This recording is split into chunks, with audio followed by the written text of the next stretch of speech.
Hello students, एडुबिला point channel में आपका स्वागत है। आज हम करेंगे क्लास 4 के हिंदी की वर्कशीट नंबर 167। आज की वर्कशीट आपके पाठ्य पुस्तक रिमझिम से ली गई है और पाठ है मुफ्त ही मुफ्त। तो चलिए वर्कशीट शुरू करते हैं। नमस्ते प्यारे बच्चों, कैसे हैं आप?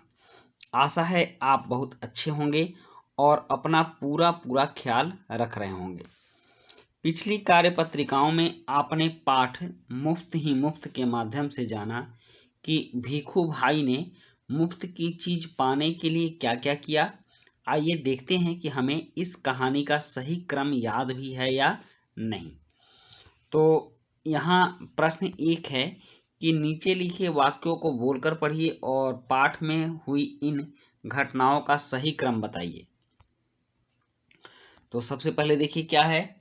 यहाँ पहला वाक्य दिया गया है कि भीखू भाई ने अपने होठों को चटकारा, वाह क्या मीठा मीठा सा स्वाद होगा। यह 1 नंबर पर है। और इसके बाद दूसरा नंबर होगा, लाभू बेन अपने कंधे उचका कर बोली, खाना है तो जाना है। यह दूसरे नंबर पर आया था। और तीसरे नंबर पर आया था, बंदरगाह पर चले जाओ, हो सकता है वहां तुम्हें 50 पैसे में मिल जाए। तो यहाँ तीसरा नंबर होगा। और फिर चौथे नंबर पर था, नाव वाले ने कहा नीचे रख दो, मेरे साथ कोई सौदा वौदा नहीं चलेगा। और उसके बाद 5वें नंबर पर था कि काका काका अब ऊंट वाले की बारी थी, मैं आपको 200 रुपये दूंगा लेकिन नारियल को छोड़ना नहीं। तो ये हो गया इसका सीक्वेंस। और सही क्रम से ये हो गया 1 2 3 4 और 5। अब नेक्स्ट है, पाठ में आए निम्नलिखित वाक्यों को बोलकर पढ़िए और प्रश्नों के उत्तर दीजिए। यहाँ पाठ में आए निम्नलिखित वाक्यों को बोलकर पढ़िए और प्रश्नों के उत्तर दीजिए। तो यहाँ है 50 पैसे। भिखू भाई मानो हैरानी से हक्के बक्के हो गए। जब इतनी दूर से पैदल आया हूं, इतना थक गया हूं और तुम कहते हो 50 पैसे।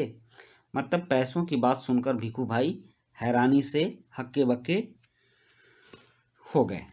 अब है कि भिखू भाई ने यह बात किससे कही। तो यह बात उन्होंने नाव वाले से कही। किससे कही? नाव वालों से।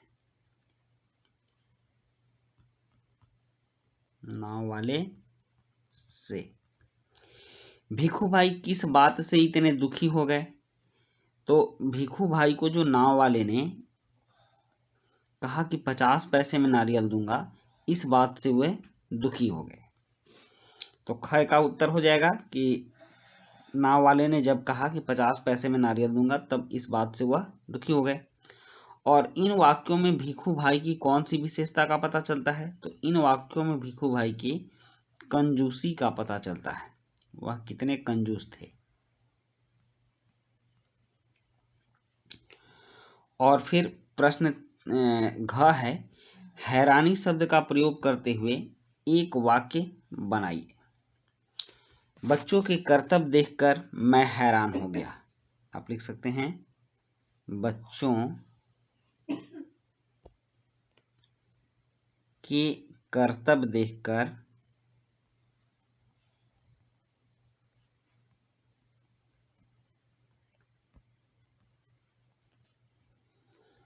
मैं हैरान हो गया।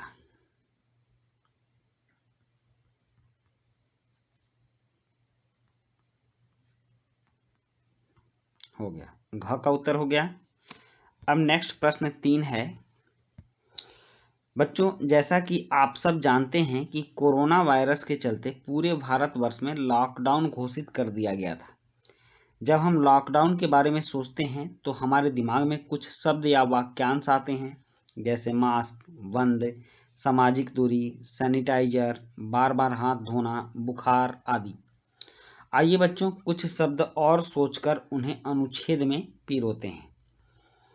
तो इसके लिए हमें अनुच्छेद लिखना है और अनुच्छेद का जो टाइटल है वह होना चाहिए, लॉकडाउन अवधि में मेरा अनुभव।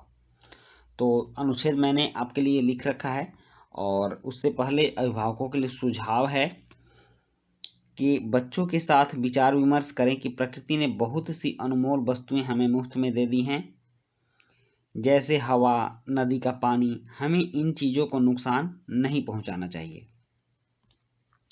और चलिए अब लॉकडाउन अवधि में मेरा अनुभव इस विषय पर एक अनुच्छेद लिखते हैं। लॉकडाउन में मेरा अनुभव। कोरोना की महामारी के काल में पहली बार मैंने लॉकडाउन देखा और घरों में बंद रहा। लॉकडाउन के दौरान सभी अपने घरों में बंद थे। जरूरी सामान लेने के लिए जब बाजार जाना होता था तब सबको मास्क लगाकर और हाथों में सैनिटाइजर का प्रयोग करके बाहर जाना पड़ता था। बाहर जाने के क्रम में सामाजिक दूरी का ख्याल रखना होता था और वापस घर लौटने पर बार बार हाथ धोना यह जरूरी काम बन गया। अगर किसी को बुखार आ जाए तो हमें तुरंत डॉक्टर के पास चेकअप करवाने जाना चाहिए ताकि हम गंभीर बीमारी से बच सकें। तो बच्चों, ये थी आपकी आज की वर्कशीट, और आज की वर्कशीट कंप्लीट होती है। मिलते हैं नेक्स्ट वर्कशीट में। Thank you.